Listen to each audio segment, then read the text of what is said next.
Welcome to the Winged Wheel Podcast, the number one source for news, analysis, and discussion on the Detroit Red Wings, the NHL, and all things hockey. Here are your hosts, Ryan Hanna, Brad Crisco, and Evan Lopsinger.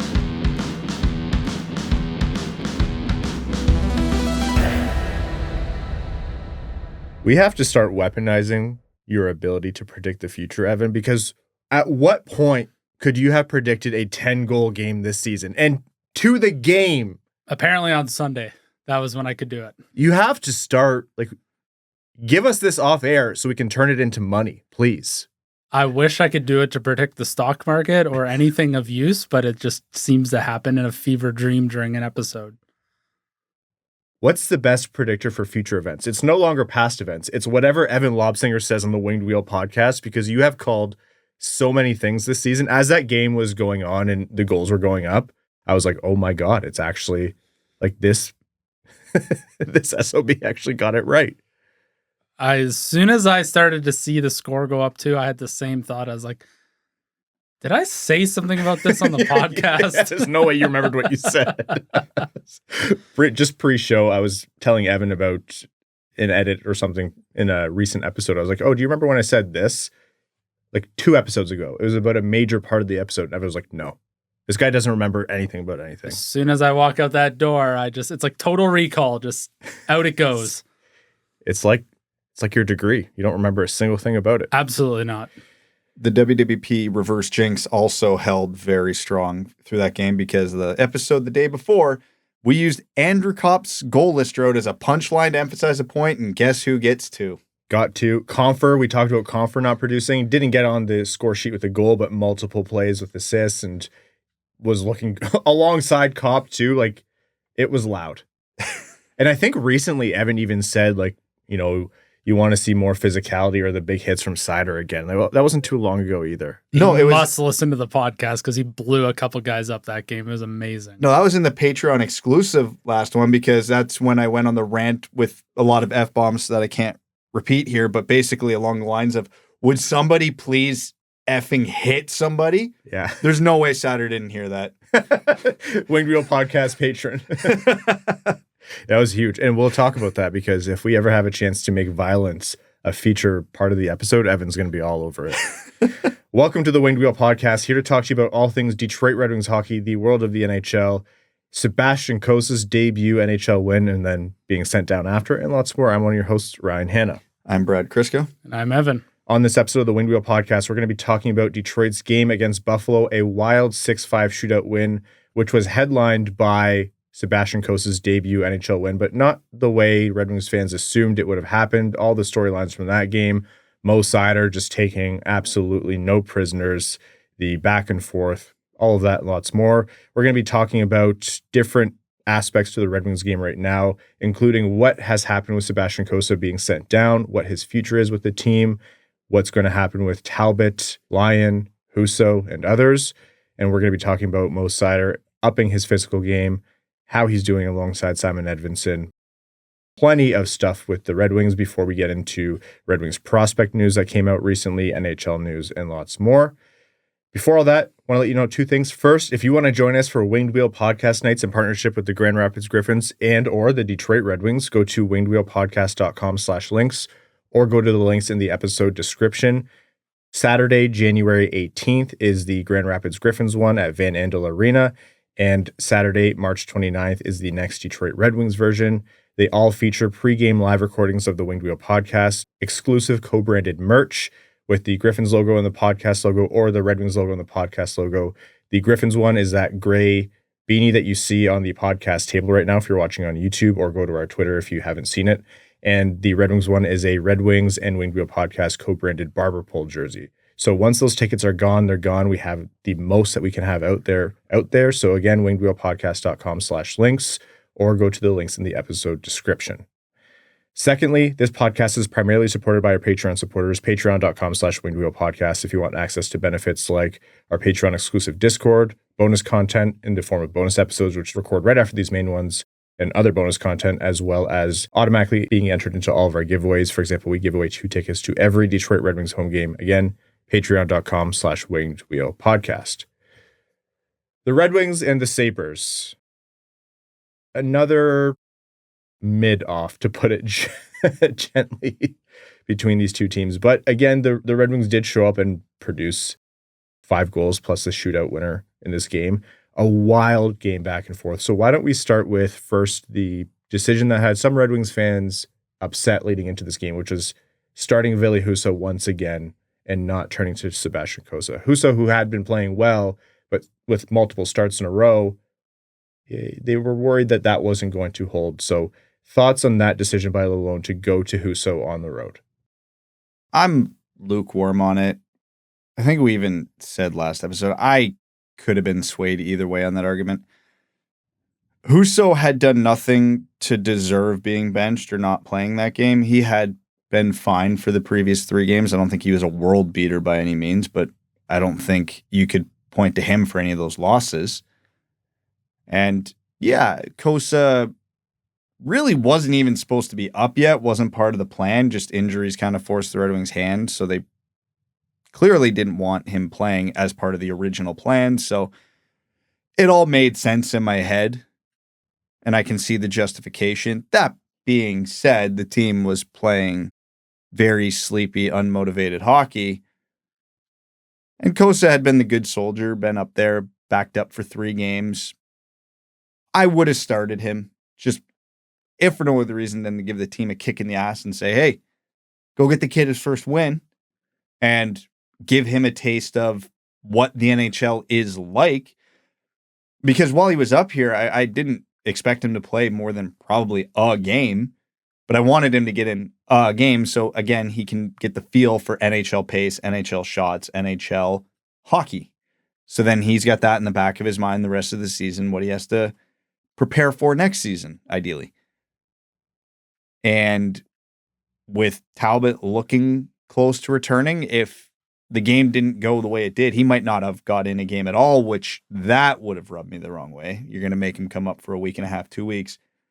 Give him a game. So I'm fine with it, but it's not the decision I would have made. Yeah, and it's not like the Red Wings were on a heater. I mean, Ville Husso hadn't played poorly, but Red Wings coming into this game had lost 5 in a row. So if there was any time to put Sebastian Cossa in with I don't know if the team expectations being as low as they are, that would have been the game I would have started him. You know, now that we've seen how this game's played out and how everything went, it's kind of difficult to go back and say, oh, we should have just started him. But, you know, before this game, I think like everything Brad said is true. I think Cossa should have started this game and not had to come in because they kind of put him in a bad situation. You know, we always talk about setting players up for success. You know, over-ripening kids in the minors isn't always going to be great, but it helps set them up for success. Sebastian Cossa comes in when the team is already losing. Ville Husso's given up 3 goals on 7 shots. It couldn't have been the worst possible way to set someone up for success than that moment in time. But Sebastian Cossa comes in and, you know, provided a spark. You know, he did give up 2 goals, but I don't think anybody's blaming him for either of those 2 goals. I think it couldn't have worked out really any better for the team and Sebastian Cossa. Yeah, like exactly right, Evan. How are you going to go back and say now that was this massive mistake? But transparently, I was saying as it was happening, that's not how I would have done it. I was very curious if they were just going to let Husso figure it out. And when they finally pulled him, I was like, oh my God, this is absolutely the worst way to do this. But it turned out fantastic. So who am I to say? If you go to Sebastian Cossa right now and you said, hey, if you had a chance to redo it all and have your first game be in a start at home where, you know, your family could be there but you know, you get the win taken back and none of that happened, he'd laugh in your face. Oh yeah. He got his win, and hockey isn't always pretty or perfect. So flying in my own face here, yeah, this is like counter to what maybe conventional thinking would have thought, but it worked out. Let's see how this game played out just for the sake of setting the tone. So the Red Wings went down in the first period 1-0 as Zach Benson goal, but then The reverse jinx started early. Actually, Alex DeBrincat continues to play fantastic hockey. 12th goal of the season, drives the net, nice backhand finish to tie the game 1-1. And then not long later, 41 seconds later, Andrew Copp backdoor. Nice play with him, Compher, Seider, that puck moving around, and Copp breaks his goalless drought, which was the monkey off his back was nice to see there. And I also immediately laughed. I was like, yeah, that based on our conversations last episode and him and Compher coming up, I was like, yeah, of course that's what was going to happen. Tage Thompson scores, Jason Zucker scores, 3-2 Buffalo going into the first intermission, and Ville Husso looks like he's having a bad game. Like, it was bad. And I was having the same thoughts as you, Evan. I was like, based on the fact that you didn't start Cossa and now he's going to be cold and didn't have time to mentally prepare for his NHL debut, I think you have to let Husso just eat this drubbing. Especially going into an intermission, right? You can sort of reset the table, mentally refocus and come back out, but clearly they didn't think that was the best option. I even put my stream of consciousness on Twitter at that intermission because on one hand, put Cossa in. On the other hand, maybe don't maybe put not. Cossa in. It was like, it was getting out of hand so fast that you were just laughing no matter what happened. So in comes Sebastian Cossa, starts the second period, his NHL debut. Again, cold, and the other team is already firing offensively, and they have momentum. Nice that the second period actually started with a Red Wings goal. Lucas Raymond scores, going down the right side, giving a free look. I love the way Mickey Redmond put that. He said, had time to make coffee, put in the cream, grab the sugar, and drink it. Mickey was actually on a tear that game. What did he say? Like, Ken was talking about how Chicago beat New York, and Mick goes, everybody's beating New York right now. And I didn't catch what he said next, but I think it was something like, except for Detroit. Or if he did it, that's what everyone was tweeting at me. But the Red Wings did open the second period by tying the game, and you're like, okay, you have some support for Cossa. And then Nicholas Aube-Kubel buries a rebound, shot from the point, a tough play for Cossa. One of the early shots he faced, you feel bad that he has that to look at immediately, and you're like, that's not really his fault. Just one of those rebounds in front, happened fast, bang, bang play. And then Jason Zucker dances around what wasn't a Red Wings defenseman, because I think Justin Hall was leaning on the side boards at that point. It was actually Tyler Mott who was there covering. Zucker gets around him, dances in, has a free chance to make a move, and beats Cossa around. So 2 goals, and you were like, ah, boy. My thought at that point was sell out. Sell out to protect this kid from just getting shelled. And to the Red Wings' credit, he didn't get shelled for shots the rest of the game. Those were the 2 that were let in, and it's not like it was an onslaught thereafter, but it was a start where you were like, I wish he had a little bit more time to ease into it. So from then on, though, he did look, I don't want to say perfect. Like he just did what he needed to do. He made some big saves. He, at times I felt, lost his net a little bit. It looked like the nerves, the anxiety, the moment was there, but that's to be expected, especially coming in cold.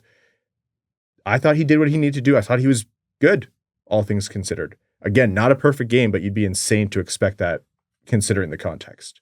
Yeah, after that second goal, there was a lot of thoughts running through my head about, okay, this is the worst case scenario. This is the one thing they absolutely could not have done to him. They put him in a game cold where they're already getting shelled. He gives up 2 quick ones. This is how to ruin a goalie's confidence 101. And then he settled in. I wouldn't say he looked comfortable the rest of the game. There was definitely some moments where he overslid, a couple right after where he realized his mistake and almost played it a little too conservative. And you could just tell he was off a little bit, but he fought through it and was making the saves anyway, which is good because that's all you can do. And again, it's his first NHL game coming in cold. If anybody expected him to look perfect, you're out of your mind. But yeah, he was good. You know, the little kick in the teeth to get started, and then you settle in a little bit, battle through it, make the saves you need to make. And, you know, what's the phrase they always use? Give your team a chance to win, which is what he did. Yeah, there were certainly erratic moments, but like you guys said, I think if he had started the game and had a proper, mental space to prepare rather than coming off the bench at the second intermission, it could be a different conversation. But Yeah, he settled in. He found a way to make the saves, and Buffalo had 3 power plays while he was in net. So there were still opportunities for the game to slip away from him. But I thought he started to really figure it out. And then, when you get into a shootout and you kind of can just isolate the moment, it's me versus this guy. I thought he was excellent. And for me, criticizing the Red Wings and saying, oh, behind this defense, what a terrible way to start a rookie goalie. And, they let people get 2 shots in pretty early on in his first period of NHL hockey. Again, I think they did enough for the rest of the game to kind of give him a chance to do what you guys just described. And not only that, they gave him the comeback. Andrew Copp scores his second of the game because, of course, cleaning up a play where Jeff Petrie made a guy stumble at the point. Sherratt and Compher factored in, and Andrew Copp buried it in front, got to the dirty area, did what he needed to do. Good game for Andrew Copp to kind of get the monkey off his back and scored the goal the way that you need to score when nothing else is going in for you. And then Mo Seider scoring on what was equal parts a snipe, and also James Reimer showing us exactly why we're relieved that James Reimer doesn't play in net for the Red Wings anymore, because what was that positioning? And that was a assist from Raymond and Edvinsson as well. So that sent the game to overtime. Overtime produced nothing by way of a goal. And then we went to a shootout where in his first career shootout attempt Sebastian Cossa faced Tage Thompson, who is a Red Wings killer, and stopped him. Raymond scored. Larkin scored to seal it. Nice moves from both. Larkin immediately grabs the game puck for Cossa, points to him, and the Red Wings obviously swarm Sebastian. Just not the way you would have written a fairy tale book, but that does not matter because the end result is just as sweet. Really happy for Cossa. Start to finish, I think there's nothing he would change about it. Like the moment he's holding that game puck, taking that picture after the game, like that is absolutely all that matters. And the Red Wings get their 2 points, break the winless drought, and Cossa gets to go back to Grand Rapids with a win in his pocket. Get some confidence, and only some confidence going back, because he didn't want it to go off the rails. If that's his only NHL action this year, it's a pretty good one to carry in the back of your mind through the rest of the AHL season. So the Red Wings win. The Buffalo Sabres, same feeling as like the Boston games that have been previous. Not as high scoring those Boston games compared to this, but it was very much watching 2 teams where I was like, oh boy, neither of these teams are world beaters right now. But in all, I'm relieved that the Red Wings defense didn't continue to sputter and they, managed that comeback. Talking about that game though, how huge of an element was Mo Seider and his massive, massive, massive hits in that game. Well, first on JJ Peterka and then another even bigger one in the third period. Like that was, it seems silly to say because he's still so young, but that was vintage Mo Seider that we saw like in his early career. Well, it produced my favorite still image of the season. Peterka flailing. Just full starfish midair as he's flying through the air. I saw when you posted that video, I'm like, I have to screen cap this. This is going to be an all-timer. It was just, and to do it to, he's got to be his buddy. Not that many German NHLers. So they got to be good buddies off the ice, and no prisoners. Just send him to the moon. It was great. And it actually looked like he was trying to send him back to Germany with how far he flew. And even the second hit, like that's a hit that a lot of guys will shy away from because they're worried about the head contact. They're worried about, the scuffle after. Like Greenway was in Raymond's ear after I think the second Seider hit and essentially saying like, hey, that keeps happening. We're coming after you next, buddy. And that's a normal thing because Seider didn't take the fight after. Not that I agree with it. It makes me so mad when there's a clean hit and guys want to fight. But Seider did not care. And that was the like, I don't give a damn Seider. Like I am going to ignite this team. I'm going to get the energy going. I love that. I'm not going to be the kind of Neanderthal sitting to my right saying you need that to be good. I don't know. I took a shot at you there. You need that to be good because Seider and Edvinsson have been fantastic this year, but there's just that something extra special when Seider is doing that. It's a different element to his game. And to the point that you made early in the episode, Brad, like when nothing else is going your way and there's no electricity, no spark on the ice, just go blow a guy up. And that, I think Seider was obviously Cossa was a big story of the game, but Seider was all over it, man. Seider's definitely begun to sort of, I shouldn't say voluntarily has shied away from the massive hits, but it certainly is an element that's hidden in the shadows more than it used to be. So to see that in the Buffalo game was really nice. And it definitely like brought back some fond memories of his reverse hits in his rookie season and stealing the puck from Hedman in his first game, like just being an alpha out there. And you know how hockey players are. They get entertained easy. That's why Peterka flying through the air is so funny for me. But the whole context on the hit on Bryson was just as stupid and funny. The Red Wings were on a 4-on-3 power play, prime scoring chance, scramble in the O-zone, forget how it all broke down. But basically it was Bryson got to the puck before everybody else to clear it. Seider stepped up to try to keep the zone, realized he couldn't, and just said, well, might as well do something while I'm here. Which is better than what the Red Wings defense usually does, which is just miss the guy and it goes the other way. How much of this also, like I was thinking about it, how much of this is Mo Seider being freed up because him and Edvinsson have just been so good all year, and Seider has to have some more release in his game. I think you're going to see the offense creep back up for him, but just knowing that his D partner will be in position so that he can go step out of position to make a huge hit. Because honestly, in the modern NHL, it's tighter and more effective in terms of execution and faster than ever. So if you're going to make a big hit, you better take that guy out and disrupt the play, because if you miss, that play blew past you and the other team definitely has a prime scoring chance, especially if you're a defenseman, the last line of defense. So that's why you've seen him shy away from those hits, because he's had to carry the entire defense. Now that he has Edvinsson again, has he been freed up to do that? The scenario you're describing where you step up and miss a hit leading to an odd man rush is called pulling a Phaneuf. A double Dion. Double Dion. No, Dion was a beast in junior. When he got to the NHL, it all went downhill after his rookie year. No, it makes a world of difference. And I don't even think it's just being freed up to go throw hits. D partners have to move the puck within each other a lot. And that was the biggest thing that Seider and his D partners were struggling with, was outside of Wallman, he's never played with a D partner who can move the damn puck or can do anything with the puck. Every breakout had to run through Seider, or it was a turnover or an icing 90% of the time.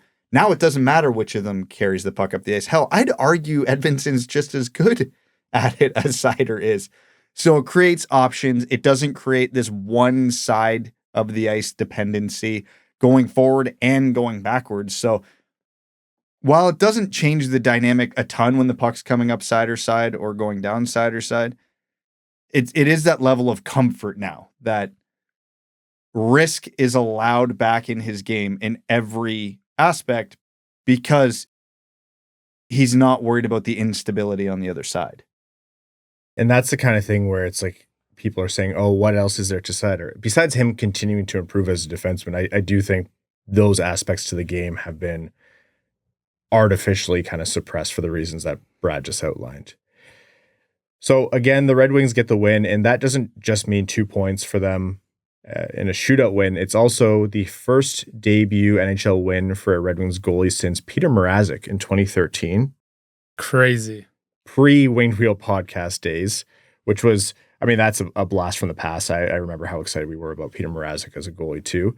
And then also, Sebastian Cossa becomes the first goalie in NHL history to win in a shootout in a relief effort in his debut. So a lot of conditions on that one, but making history. That sounds like a baseball stat. Oh, yeah. Well, if you want to go down the weird rabbit hole, we were at a Detroit Red Wings versus Buffalo Sabres hockey game on a WWP night where the Red Wings starting goalie got pulled and a rookie goalie went in for his NHL debut. Caden Fulcher, baby. Oh my God.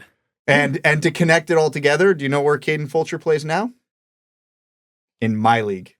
Are you serious? Jesus. Dead serious. I didn't know this was the roast of Caden Fulcher. So all I'm saying is I hope Sebastian Cossa'S career arc goes a little better, with all due respect to Caden Fulcher. Look, well, let's talk about Sebastian Cossa'S career arc now, because again, that win, I think, was a massive.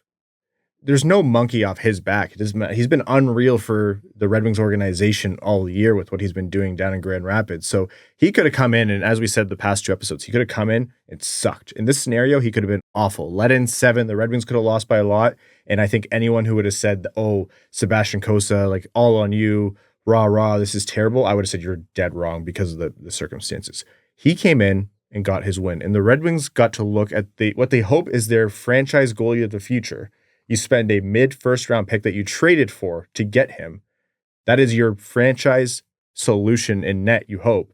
And they saw him come in non-ideal circumstances and win. What does this mean for the Red Wings? And does this put any gears in motion that they were waiting to kind of pull the lever on? And I don't necessarily mean immediately because he was sent back down to Grand Rapids, but just in general, how much more than 2 points does this win signify in terms of Cossa? So the answer to that question is kind of how you alluded to the start of that statement. And I mean this in a good way, even though it's a boring answer, it means nothing. Like you said, however this game turned out really wasn't going to change anything for Cossa's outlook the rest of Cossa's season. He could have went in there and pitched a 40-save shutout. He was going back to Grand Rapids. Expectations were the same. He could have went in there, gave up 7 goals on 14 shots. He was going back to Grand Rapids. Expectations were the same. All this does and all this changes is he's got that little extra boost of confidence in his back pocket, and he's got a little better feel for what the NHL is going to be like for him, hopefully next year. That's what this changes. There wasn't a single thing that was going to change the projection of Sebastian Cossa, no matter how this game went. I agree with you technically. Like, the process of what's upcoming wasn't going to be moved, and Cossa wouldn't have been a worse prospect had this gone wrong. And had he done well, we would have said, yeah, that's what he is the entire time, which is what happened. But I think emotionally is where I disagree with you, because I think there's something big to be said about an organization who's been down in the dumps, especially in net, where they've had stopgap solutions, or their best goalies over the past 5, 7, 8 years have been old guys. There's something to be said about, okay, this guy that you stuck your neck out for, he came in and he checked that first box. There's a long road ahead. And we say this a lot, but if and when Sebastian Cossa makes it full-time in the NHL, it is not going to be good stats. Like, it's just not easy to come into the NHL and be a good goalie, period, let alone as a rookie. But I think it does something emotionally for the team, the organization, and the fan base to see the fruits of that draft capital and that development. Because it's not a secret, Cossa's development process hasn't been a typical one. Like, going down to the ECHL, like drafting a guy who is seen as more raw, extremely talented, but raw, like always compared to Wallstedt, who is seen as more refined and in control of his crease and that kind of thing. And Cossa has needed that development, but he has shown the development at every stage. But the ECHL is different than the AHL, and the AHL is a whole different beast than the NHL. So just to know that he can do it and stand such a tough mental test, I think that's more than nothing, personally. It helps push the hype meter in the right direction, because now we have a brief viewing into what Sebastian Cossa could potentially do at the NHL level. And I think the ultimate winner in this is Grand Rapids, because Sebastian Cossa gets into the game. He looks rather good, helps the Red Wings get a win. Confidence is at an all-time high. He comes back, the conversations are positive. It's like, hey, congratulations. Like, what an amazing achievement. And everybody's got a boost in Grand Rapids. So they should be hitting the gas big time, because if Sebastian Cossa started that game and he gets shelled, comes back to Grand Rapids, the conversation and sort of the emotional impact of that is completely opposite. So it'll be interesting to see how this plays out for Grand Rapids going for the rest of the year. But the hype meter has definitely been moved after yesterday. More to come on Cossa because he was sent down, but first we're going to hear from the sponsors of the Winged Wheel podcast back after this. There is nothing that compares to watching hockey live. It's not just about being closer to the action, it's hearing the sounds of the game, feeling the big hits along the boards. I personally will never forget how electric it was to be in the crowd for the last playoff win at the Joe. Game Time has a new feature called Game Time Picks that makes getting tickets to games or whatever concert or show you want to go to even easier. I went to the Game Time app to check out tickets for the Flyers at Red Wings game at the LCA on December 18th, and the tickets that really caught my eye were in their Super Deal category, $79 for lower bowl tickets. They also had upper bowl seats for $19 in their Amazing Deal category, and mezzanine seats from just $55 in their Great Deal section. Buying tickets on Game Time is by far the easiest, best experience I've had buying hockey or concert tickets. My personal favorite feature is the integrated seat views, giving you a panoramic view from your seat in the app before you even buy. I'm huge on trying out new spots around the arena and getting the most ideal seats possible for shows, so I constantly use Game Time seat views. Take the guesswork out of buying tickets with Game Time Picks. Download the Game Time app, create an account, and use code WINGEDWHEEL for $20 off your first purchase. Terms apply. Again, create an account and redeem code WINGEDWHEEL, Winged Wheel, for $20 off. Download Game Time today. What time is it? Game time. This episode of the Winged Wheel podcast is proudly brought to you by Labatt Blue Light. Created in 1983, this premium light Canadian Pilsner is a delicately balanced beer brewed with Cascade hops and a blend of malt. It's fresh, crisp, and brewed to the highest quality standards. There's a little bit of Canadian kindness in every sip of Labatt Blue Light. How did it get in there? They're Canadian. That's how. You can spread the love yourself by sharing a Labatt. And when you do share a Labatt, you're not just sharing a beer. You're sharing an experience that'll pair with anything from hockey to a hoedown. So next time you're watching hockey with your buds, be sure to share a Labatt, because while you might not all root for the same team, although we on this podcast do hope you're rooting for Detroit, you can all enjoy a Labatt Blue Light. We honestly love going to games in Detroit and seeing Labatt being the beer that fans clamor for all over the arena. It's a reliable beer, and it's great to have in your hand when celebrating a goal. So head to the link in the description of this episode or the one you see on your screen to find Labatt in stores near you today. You must be 21 or older, and as always, enjoy responsibly. Welcome back. You said the hype meter for Cossa, Evan, was going up. How did you already? I saw on your face you already forgot what you said. Yes, I did say that. A minute ago. The hype meter for Cossa is going up, and I think a lot of the fan base was equally as disappointed to see Sebastian Cossa sent down, because today it seems like Cam Talbot had a good practice, able to get back in the lineup. Cossa recalled under emergency conditions. It was always going to happen this way. He gets sent back down to Grand Rapids. Cam Talbot has been the goalie of the year for the Red Wings, so if he's back, he's in the lineup, and Ville Husso is going to be backing him up. I don't know how far behind Alex Lyon is. I get the impression that he might be a little bit longer of a process than Talbot, but we'll wait to see what the team says about that. But Cossa being sent down to Grand Rapids. So a continuation of our conversation before the break here. But to me, like, I understand the emotional reaction from the fan base saying, like, you know, keep him. But he's recalled under emergency conditions because of injury. And this is what was going to happen. And even if you had the opportunity to keep Cossa up, I just don't think that it would be the right thing to do right now. I'm not saying he can't come up later, but as of right now, the Red Wings have Cam Talbot, who's playing great, Alex Lyon, who, when he's healthy, is largely playing really well, and Ville Husso, who's not been good this year, but has had some good games. And when Lyon and Talbot are both healthy, Husso's going to go back down, right? So until the Red Wings make a move at goalie, I think the best thing possible is for Cossa to keep playing consistent games, because that's what got him to the point where he could win an NHL start in relief cold with absolutely no help right off the bat. Don't be sad that it's over. Be happy that it happened. Because the reality of the situation, he was never supposed to be here now. It was multiple injuries that forced the Red Wings' hand. And again, you alluded to it, emergency conditions was why he was recalled.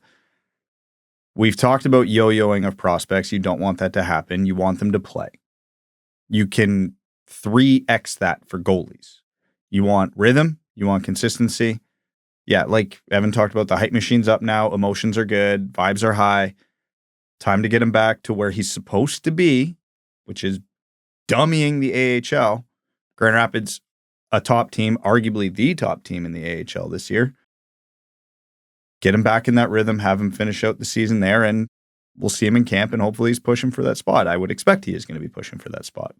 I think it's his spot next year. I think what you're doing now is making moves to position for that. Even if it doesn't go well, I think you've seen enough based on the year he's had and the year he'll continue to have, and I think we can say that pretty confidently.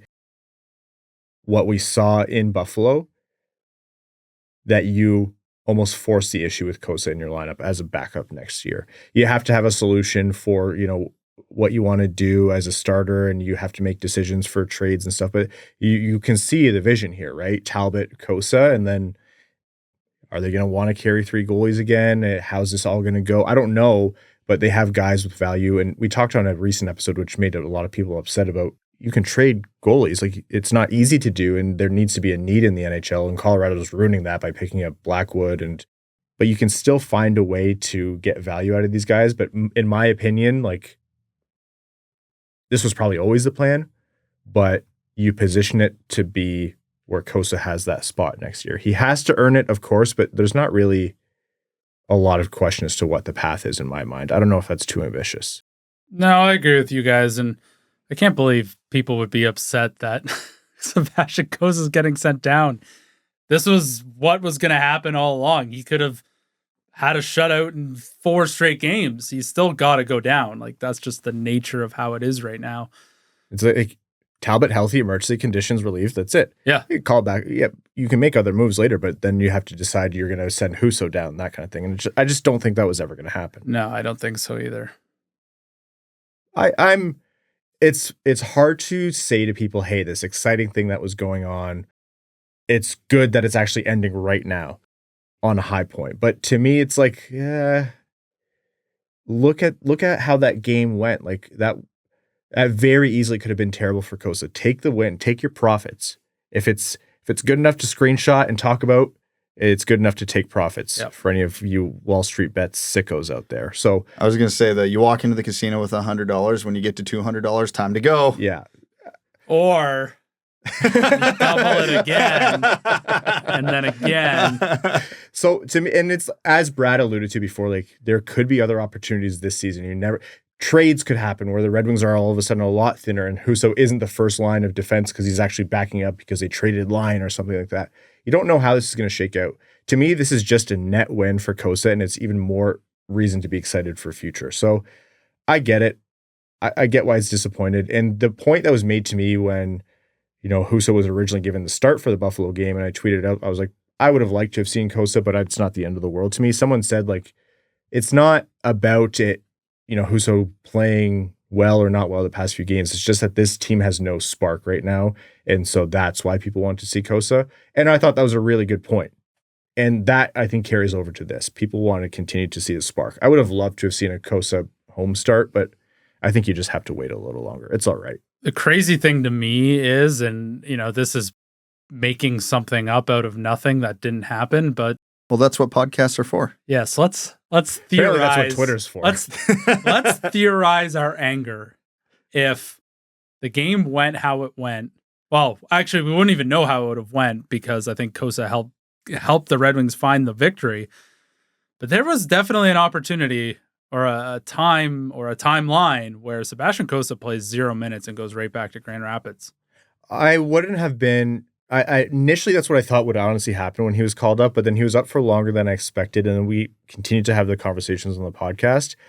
I would have been mildly displeased, which wouldn't have been my initial opinion, and it kind of changed over time.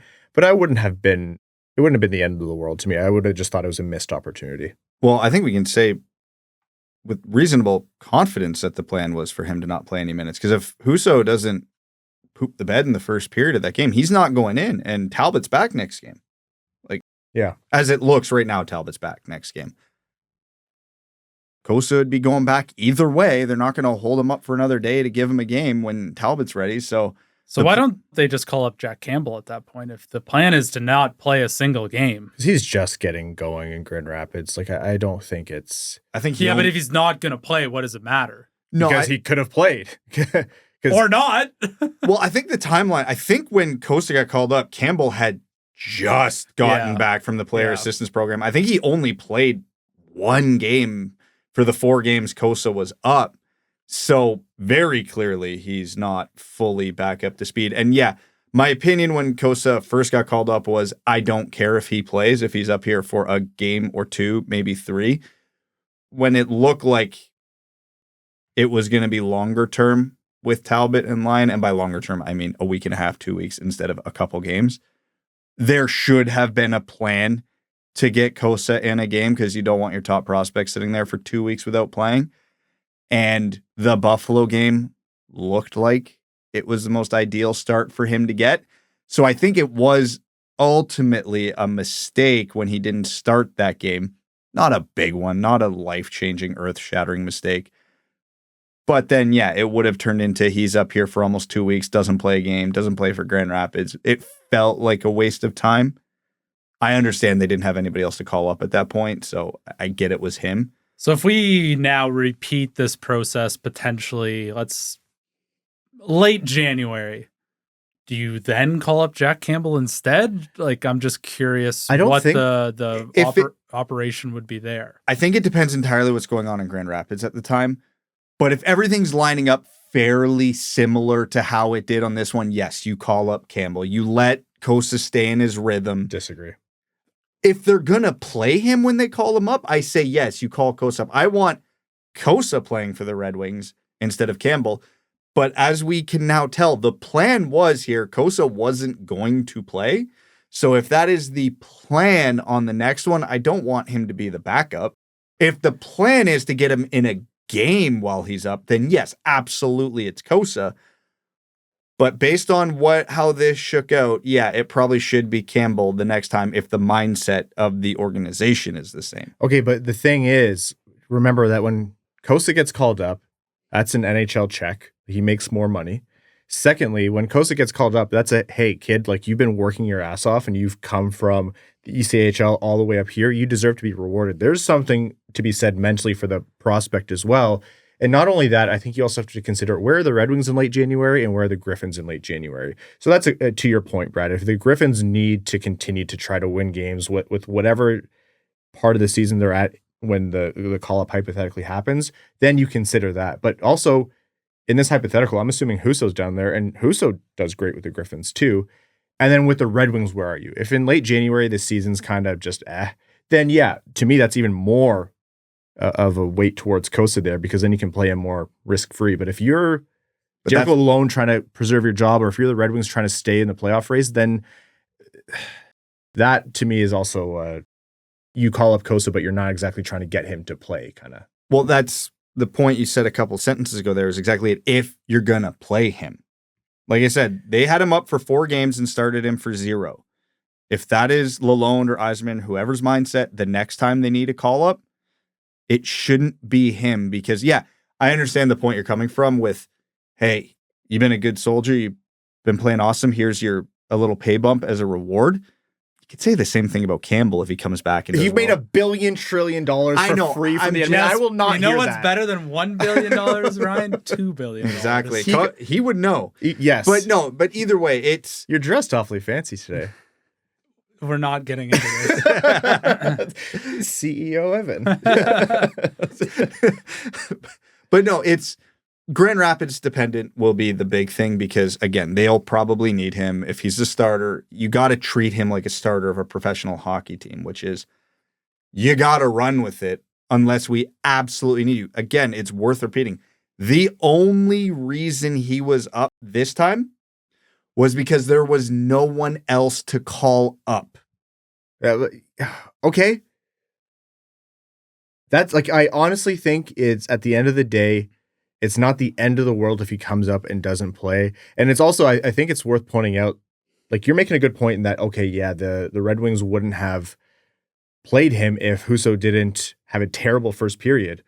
Well, it's the Detroit Red Wings and goalies. Flip a coin. They're liable to have it. They know that there was a really good chance that he was going to get in, whether he started or not. I wouldn't be surprised if that was a communication to him to be like, hey, we're probably not going to start you unless things go wrong, but also look at the stats of the goalies around you. Like the guys who are doing the best are in the massage therapist room right now. So it is crazy to me that it's basically comes down to our one goalie is pooping his pants on the ice, and now we're gonna put you in. It's just like the world's literally on fire, and now we're gonna give you the opportunity. That just seems crazy to me, but it worked out. It all worked out. So this is all just unnecessary anger.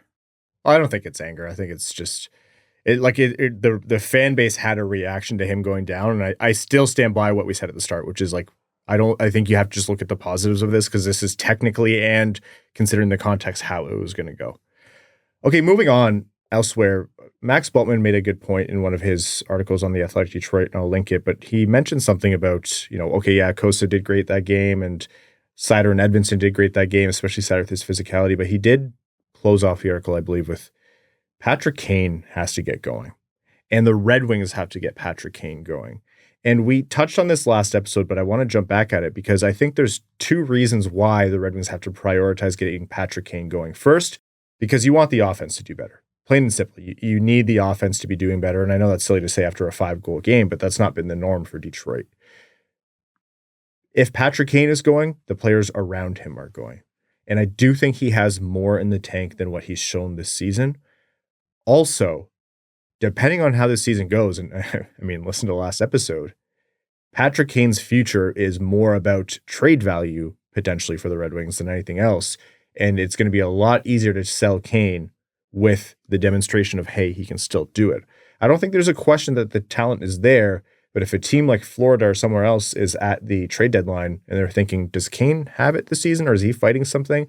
A lot of that will be quelled if they see him producing. He's not going to be, transporting the puck at blazing speed north-south all of a sudden, and he's not going to be a world beater 5-on-5. But I think the Red Wings should prioritize finding a way to put him in situations specifically to get him going. And that's not, I want to be careful to say, I don't think this is a solely Red Wings problem. I think the majority of it is a Kane execution problem this season. There's questions of how he fits into this system with the ultra supportive defense as an entire 5-player cast, but I think more has to come from Patrick Kane as well. Yeah, you have to earn your ice time. I wouldn't put him on the top line right now, which is the only way you're getting him going at 5-on-5. But DeBrincat, Larkin, Raymond, it works. Tried, tested, and true. The only way this team gets any regular 5-on-5 offense. And all three of those guys have been fantastic this year. Yeah, and you're not going to punish one of those guys by demoting them off that line. I think I saw Kane this morning at practice was skating with Kasper and Rasmussen, which if you're Patrick Kane and you're looking at that and going, a rookie and a forward pretty much devoid of offense. Yeah, I'd be pretty upset too. But at the same time, you're Patrick Kane. Do something. He's not retrieving pucks, so that's why he's with the Kasper and Rasmussens. And he's got to show something. He's on the first power play unit. Like, he's getting his chance, and he's not doing much of it with it. Like, what was it? Against Buffalo, I think he was out there for the 4-on-3 or a 5-on-3, and he had 2 really poor shot choices that immediately led to a rebound that ended up on a Sabre stick that cleared the zone. Like, I have all the sympathy in the world for the guy because he's this elite talent, this elite hockey mind, and he's playing with glorified beer leaguers, it feels like to him. That's frustrating. I get it. But at the same point, he's not doing a hell of a lot to force their hand to do anything else. Well, this isn't a mystery. Like, he knew what the Red Wings roster was going to look like. So he had to come into this situation with his eyes wide open. And, there's obviously partial blame to the team and partial blame to his performances so far this year. If we're talking about anybody else with less talent than Patrick Kane, I'm probably not about to say what I'm about to say, but I think Patrick Kane can get it going because he is Patrick Kane. Yeah. 3 goals in 23 games is not very Patrick Kane of him, but hopefully he gets it going, and, that's only a benefit to him and the Red Wings going forward. And again, like, as you guys both mentioned, the Red Wings roster is what it is. I think the moment Tarasenko didn't come in and click in a big way, then the floor kind of fell out from beneath him, because at the end of the day, the idea was that you didn't really have a better option than Compher or, a developing Kasper. And that's not a knock on Kasper. It's crazy good that he's even in this conversation as a second line center. So the thought there, the calculation was, okay, Kane and Tarasenko on the wings, and then you can have Compher, even if he's not the ideal second line center, those guys can work with the offense there, but it just hasn't worked. And it's not just Compher, like Tarasenko too, by and large, while he's been here, has just not been a fit either. So it's hard to talk about this after an exciting win with the storylines that you had with Cossa and Seider and Larkin finishing it and grabbing it and what a moment and all that. But the realities of what the Red Wings offense are, they're still there, and you still see Derek Lalonde having to basically try to squeeze whatever ounce of offense at 5-on-5 he can with lineup jumbles behind the players that Brad listed who are doing extremely well, and it doesn't stay for very long. Like, you have to constantly move that around. See how, I honestly think Kasper continuing to find his place on the team is probably going to be the biggest net benefit, but we'll see how it goes with Kane. Elsewhere in the Red Wings world, upcoming games they have are Thursday against Philadelphia Flyers, which is going to be a game where Talbot is presumed to return, 7 p.m. Eastern on the road, and then they're back at home at the LCA against the Toronto Maple Leafs, 7 p.m. Eastern. Again, Saturday the 14th, and we'll be back with you on Sunday, so 2 games before next episode. And more Red Wings news, Max Plante, who had an unfortunate injury earlier this year, returned to the ice not too long ago. The 22nd of November, I believe, was his first game back, has played 4 games since, but was a late add to the Team USA World Junior Championship roster, which was nice to see. Max Plante, an extremely talented player and an important Red Wings prospect, to second-round pick, and good to see that the injury didn't hold him back from at least being considered for Team USA there. Yeah, the Athletic, when they did their roster projections, they had Max on the roster, and then obviously with the injury, they didn't know how they were going to handle that, et cetera, et cetera. So it was good to see him get added after the fact because it's not nothing. And I know Minnesota Duluth is a very strong team. And I just double checked the stats here. He's over a point per game in his 5 games since he's come back, which for a freshman is excellent. Yeah, I feel like he's going to be one of those names where over the course of his prospect development, people are going to slowly remember him. It's like the timing of the injury. There's no good long-term injury for hockey prospects, of course, but the timing of it was especially bad. I think back to Berggren, although his was way more drastic, but yeah, he missed almost a whole season. People wonder why Berggren took so long. Terrible injuries. We wondered if he was ever even going to make it over. And actually, Plante and Berggren are very similar stylistically. Yeah. So excited for him and excited for more Red Wings prospects to watch. Okay, let's jump into some NHL news. This is hardly news, but I could not stop laughing when I saw Tom Wilson's face after he took it. That was rough. Do you know what the first thing I thought of? The Sidney Crosby mumps? The Sidney Crosby mumps. When the league had a mumps outbreak and Sidney Crosby went on camera with one side of his face cartoonishly swollen saying, I don't have the mumps. The one I remembered also involved Crosby, but I think it was from one of the Winter Classic 24/7s. Benny Lovejoy on the airplane when they're like, Benny, and he turns around, same thing. It's all swollen. They're like, oh, Jesus, Benny. And he's just like, they told me it would swell up on the plane. Oh, man, that would feel so bad. You think what you want about Tom Wilson, but I would be a crying baby. No way I'd be out back on the ice. Yeah. And that's the only difference between me and Tom Wilson. Literally the only difference. And the good looks. Yeah, he's way more hair. Well, maybe not good looks anymore, but that's probably my only chance. Depends on your perspective. That's true. Yeah. That I laughed a lot when I saw that. I thought, honestly, of you, Evan, when I saw that Barkov fake between the legs shootout move. Why? Because Evan would trip himself if he tried it. No, just because that's filthy, and I know you're a fellow Barkov appreciator like me. Yes. That was nasty. Who doesn't appreciate Barkov? Is he the most underrated player? Shut the hell up.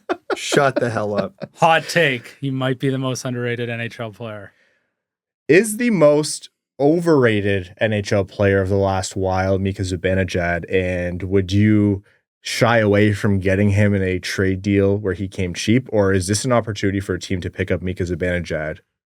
Are you doing a bit, or is this a it's a terrible segue, but I want to talk about this. Okay. So you're kind of all over the place there because yeah, welcome to the podcast. Yeah, I know. Is Mika Zibanejad overrated? No, because he was legitimately sick for a long time. This isn't one of those ones where he's not what we thought he is. It's that father time's undefeated. I know he's not that old, but he's around the age where players generally start to decline, and he's just hitting the decline. Would I take him cheap? He's like 4 or 5 months older than me. He's 31. You are so old. I feel it, man. It's bad. I had 1.5 glasses of wine last night, and I honestly felt it this morning. It's not a good And also, I've never referenced this before, but you guys have always poked at me, rightfully so, for how old I am the entire history of this podcast. This podcast existed when I was younger than you are now. Shut up. No. So I just need you to be aware of that. No, so anyways, with Zibanejad, yeah, he was sick, and now he's getting old, and now he's declining. That contract's awful, though. I wouldn't touch that for free. Yeah, but are you the Anaheim Ducks? That's my thing. I'm like, oh, maybe you can get it. But then the Anaheim Ducks, like, they ruined that because now if you're New York, you're saying, well, if that's what we got for Trouba, what could you get for Zibanejad? I don't think he has any trade value around the league right now with that contract. It goes until he's age 37, and Exactly. it's 8.5. But it's $8.5 million a year. He's already declining. That's the problem. $8.5 million a year for what Mika Zibanejad was last year, very reasonable. $8.5 million for what Mika Zibanejad is this year, terrible. Not likely to improve from this. So No. Unironically, I think he would be a good player in a place like Anaheim where he can get out of the pressure cooker of an original six team and the New York Rangers, because I think he could just go to Anaheim or a smaller market team and really, pull back Father Time a little bit. Because it's not like his game's predicated on speed. He's always had heavy boots. So, for Beak, if you're listening, now's your opportunity. Stop helping Eastern Conference teams. Okay, for the record, I'm just doing this as a thought experiment. I don't actually think this is a fit, especially based on what the cost would be. And you don't know how much more surgery the Rangers are going to do. They're under the whim of Dolan, who does not care about hack and slash surgery on this team. We've seen that. But I also don't know that they're going to go as far as Zibanejad. I wonder if Kreider would be first. But let's say Zibanejad and let's say Detroit. Do you consider that, understanding that the term is bad and the money will be bad depending on how much the cap goes up, if they take back, a Compher or a Copp contract? Does that change that for you? No, the length of the contract is the ultimate tiebreaker here because the Red Wings are in a position right now. They need to get some of these bad contracts off their book as soon as possible. The benefit is most of them, if not all of them, don't have that much time left. Adding any years in the bad contract department is an immediate no. Immediate no. They need as much flexibility for that. We call it the Seider window, that 2027 to 2032, however you want to dance around that time frame. Zibanejad goes into that, and you don't want anything touching that window right now if you're Red Wings management. Just a thought experiment. And final thing here, looking at the playoff race across the league, what a weird year. In the Metro Division, Washington, New Jersey, Carolina. Who thought Washington would be a top, and convincingly so? In the Atlantic, Florida, Toronto, Boston, which Boston, they seem like they suck, playing the Red Wings. I was like, that team is bad. This is actually their downfall. And they just got smoked 8-1 by Winnipeg. Swayman looked awful again. But I think because of the rest of the East, it seems like is terrible. Because you have Tampa and Philly at 30 points. And then you have New York Rangers 29, the Islanders 29, Pittsburgh 28, Columbus 27, Ottawa 26, Detroit 26, Buffalo 26, Montreal 25. Pretty much every team behind Philly has had talks about firing a coach or trading players or doing some major relocating the franchise. Yeah, everyone is in dire straits, which means no one is. And it's all still technically really tight. It's a bizarre year in the East, especially. Well, the Bruins are benefiting from two things. One, being in the East, and two, getting to play a bunch of teams in the East. Yeah. That's what it comes down to. If I would have told you at the start of the year, Minnesota, Winnipeg, and Washington, what would be more likely? They all miss the playoffs or they all three lead the league? What would you say? Miss the playoffs, and it would have been the betting line on lead the league. You would have said I was stupid for even suggesting those teams could be the best teams in the league. Honestly, I thought that was going to be the President's Trophy race from day one. Yeah. Roll back the tape. Check the tape. Yeah, you're no Evan Lobsinger, buddy. That's why you have to get crammed next to the Christmas tree, and this guy in his collared shirt gets to sit in open space. That doesn't even come into my wavelength of foreshadowing. No, we need separation from him these days. That's right. Yeah, you're a little too well dressed, That's right. That's why I undid the top button, just to be safe. Yeah, I'm one of the cool guys. Yeah. The Eastern Conference is bizarre, but again, like you mentioned, Evan, Winnipeg, Minnesota. Again, it's convincing. Someone described Winnipeg as just a goalie, which is extremely funny. I think it's a little reductive to Connor and the other players who are doing well there, but Minnesota's fun. Winnipeg's crushing it. Dallas is third in their division, 8 points behind the two who are leading. Vegas, LA, Edmonton, not a surprise at the top of the Pacific. Colorado, Vancouver, Calgary, St. Louis, Seattle, Utah. The only teams that are like really out of touch, I would say, are San Jose, Anaheim, Chicago, and Nashville. It's still early, like 29, 30 games. Oh my God. What are they on, like an 8-game losing streak right now or something? They're like 1-6-3 in their last 10. Like, that is. That, like, Nashville to me is... I was the pessimist on them in the offseason when they made all these moves. I'm like, yeah, they're better, but like not really. They're not in the tier of these powerhouses. Did not see this coming. No. Good God, no. I was their biggest critic, and I probably overestimated them by 20 points. Like, my God, what do they even do from here? Because those contracts are unmovable now. They're stuck. Like, they said, a quote from Brunette, I could scratch every player on this team. He's trying to give cover for Buffalo. Is U2 not touring anymore? Like, what is going on? They need to buy them concert tickets just to take them away a week later. Just in perpetuity. Oh, my God. There's no reason that team should be as bad as they are. Absolutely zero. They've got the veteran guys. They've got an all-star level starting goalie. There's absolutely no excuse. That's the thing, though. They've got the veteran guys. What's the youth movement on that team? Who are the young legs? That team sucks, and they are old, and their prospect pipeline is garbage. The only one I can think of is Philip Tomasino, who they just traded to Pittsburgh. Yep. Luke Evangelista's not bad. That was the other one. And they finally brought up Fedor Svechkov. Beyond that, oh boy. They give us so much cover to other teams in the league who are doing terribly because it is so appallingly bad. And the storyline with Trotz taking over and it going this bad to start is like, that is anti-fairy tale homecoming for a beloved figure in your franchise, how things usually go in the NHL.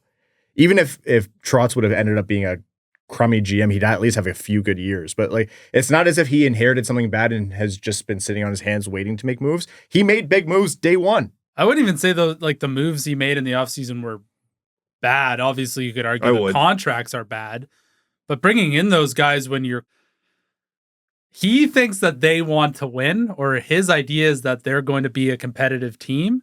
And man, just the complete faceplant that's occurred is just unbelievable. Well, that's the thing with those contracts they signed in the offseason. The plan was they're still good enough that they help you this year, because each subsequent year they're going to get worse and worse. Like, there's no up arrows on any of those contracts for the guys. So the fact it's starting off like this, like, I genuinely have no idea what they do. I thought the Islanders were in the worst position in the NHL for how mid they are and no prospect pipeline and a ton of awful contracts.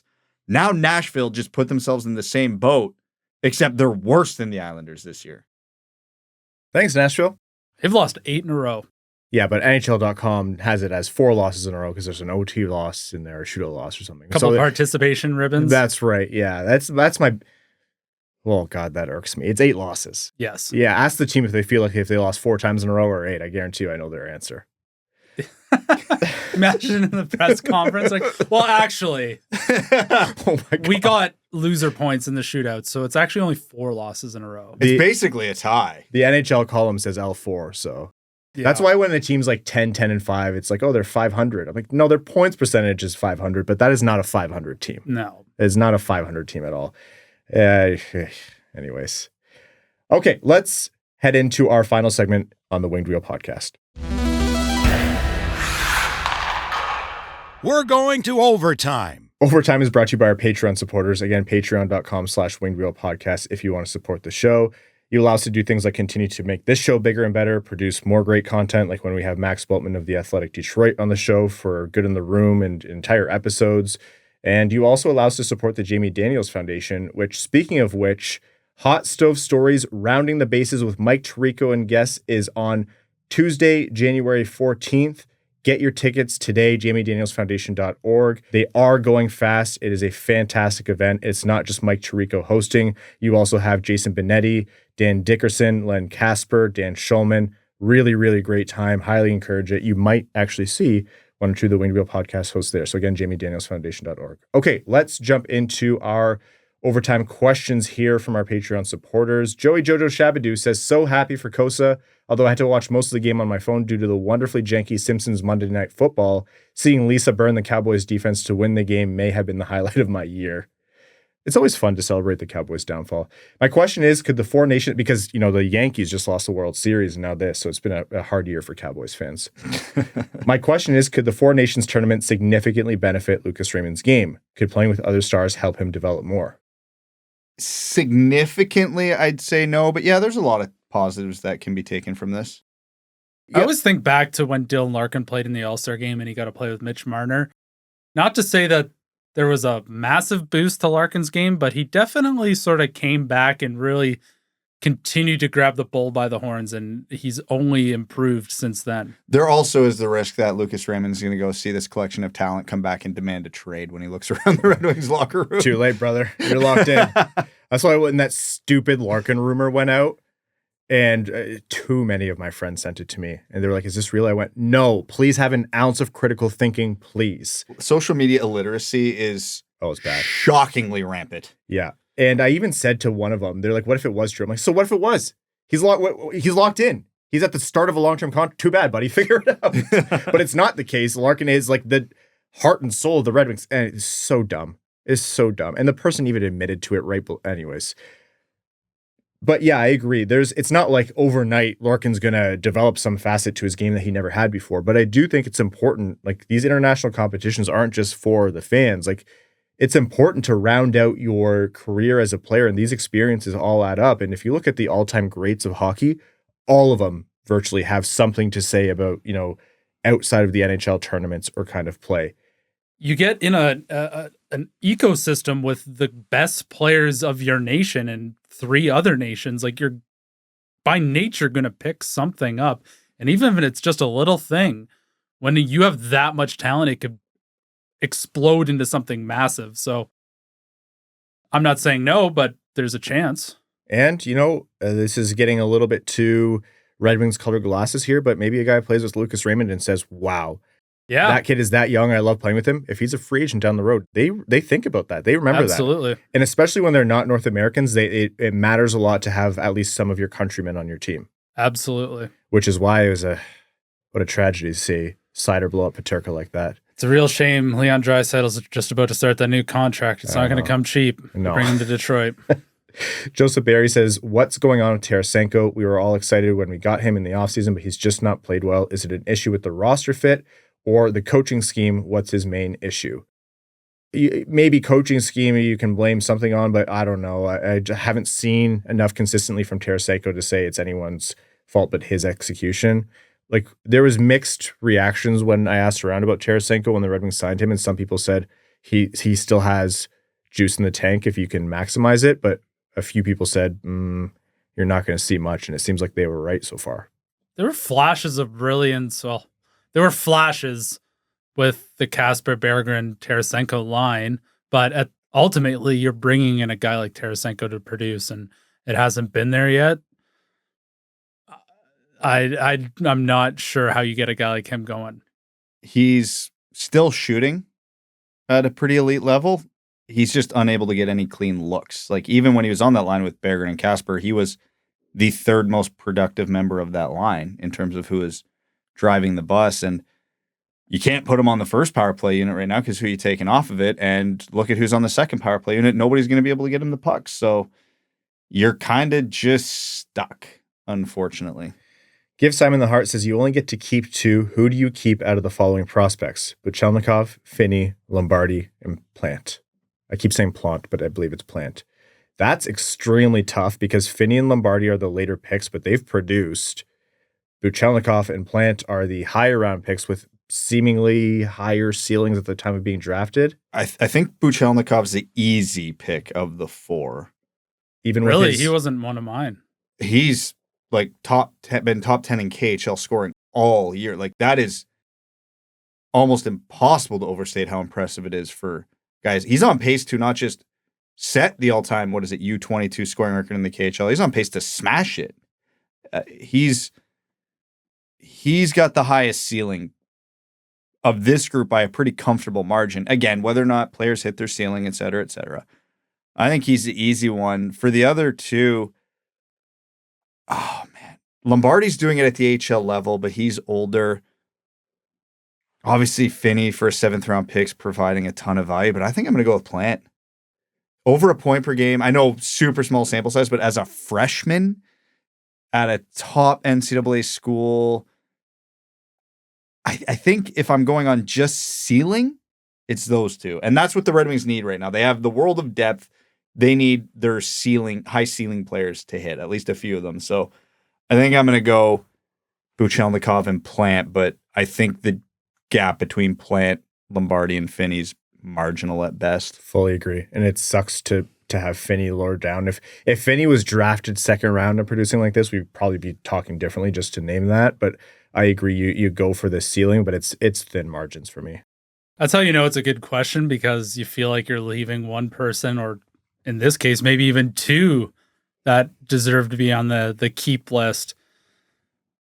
I think for me, Lombardi is my number one keep, because we're seeing it at the AHL, the closest thing to the NHL. Plante and Buchelnikov, I could go either way on. And, like you said, Ryan, Finney, if you just said he was an early second round pick, I think he's strongly in the conversation. So I really don't think there's a wrong answer to this one. Coke Heave and Brad Crisco says, hey guys, is there any chance at all that Edvinsson would sign a long-term extension as soon as they're able to lock him up? With the cap in flux, it feels like we're going to have a hard time convincing anyone to take a long-term deal until it stabilizes again. There's a chance, but it's a really good point. Agents everywhere are going to be saying, unless you're willing to price this in, they're going to be advising their clients to hold out if they're the kind of player where you can project their progress as good, which is I think you can do with Edvinsson. So there's a chance, but the Red Wings would essentially have to pay a premium to get him to not stay shorter. Yeah, they should be trying to lock him up long-term the minute he's eligible. Again, if I'm Edvinsson or his agent, I'm saying absolutely not. I'm going to put another big year under my belt and I'm going to watch that salary cap skyrocket and then we can talk. But the effort should be made.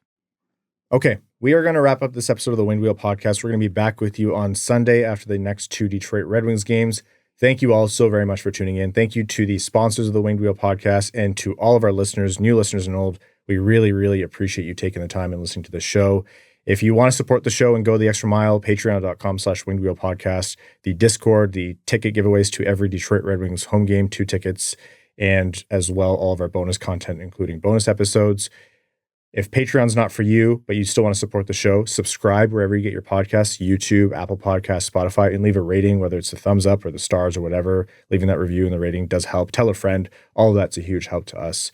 To all of our patrons, we could not do this show without you. We can't say thank you enough. And to our name level supporters on Patreon, thank you, thank you, thank you. Arjun Shankar, Yves Bartels on behalf of the Sarah Grand Foundation, Aikfer, Samuel Soderholm, Icon, Alexander Hansen, Ghost of OSBP, Glenn Brabham, Croner's Left Knee, Ashley Whitehead, Sea Lion, Matthew M. Rice, Adam Rose, Adam Suiza, Admiral Matt S. of the Cheesebag Navy, Asher Killian, Beer League Legend, Best James Bond, Carl Brutina Nanaluski, Carl Provy, Citizen High Five, Clip Clop Nene, Connor Scovey, Craig Kibble, Denny's Gamer Girl, Derek Enstam, Cider Comet Dickens, formerly Marlon Winchester, DJ Denton, Eric Hill, Jin and UC, Give Blood Fight Probert, Goose Looney's Drinking Club, Griffin God Creatives, Hockeytown Love, Hockeytown Matt, Hassam Al Qassem, Jay Gollum, Jacob Turner, Jeff Pridemore, John Ingalls, Jonathan Miller, Kalen Wood, Marcus, Marty, Matt Keeler, Matt McKay, Michael Edlin, Mr. Kuzi, R.A., Riley Enright, Roy Donk, Ryan Britt, Scott Martin, Skeletor, sponsored by the Wisconsin Winter Pickleball League for when you're most comfortable playing with cold, wrinkly balls. Stephen Ordeleb, that's what I appreciate about you. Wallman's Elite Dancing D, Iserplan Stan, Aaron Hudson, General Andy Bohanna of the Cheesebag Army, Sam Bankson, A.A. Ron, A.B., All Motor No Hands, Ann Stanislavski, Antonio Gracias, Axel Sandy Pelica, Bellingham Acid Balls, Bex, Chimkim Nutgits, Commander Ben Baron of the Cheesebag Space Force, Connor Layton, Corey Prida, Darren Fick, Datsukes Dangleberries, Deep in Cider, Dylan Larkin, Trade Sacrifice, Eric Nance, Evan Beckner, Frank Stanley, Gene Sullivan, Grepsky, Griffey Boy. Hi, my name is Who. My name is Chicka Slim Chungus. James Pridemore, Jeremiah Dobo, Jim, JM Rhapsody, Joey Jojo Shabadoo, Josh Yelton, Chaotic Monkey, Keenan O'Donohue, Casper the Unfriendly Ghost, Kevin McCracken, Quaz, Larkin's Loyal Lemming, Les Grossman's Ungodly Firestorm, Linda Hull, Lucas Raitman, Mitch Minier, Ophelia, As Good As It Gets, Ryan M., Sam Migliaccio, Steven, that other guy, the Hodag, the Hat123, Trent Thorough, Wings fan in St. Louis, Scott, and your second favorite patron. Thank you all so very much. Talk to you Sunday. Thanks for tuning in to the Winged Wheel Podcast. Be sure to visit wingedwheelpodcast.com. where you'll find links to subscribe to the show on Apple Podcasts, Spotify, YouTube, or wherever you get your podcasts. You'll also find ways to support the show, like Patreon, official podcast merchandise, and more.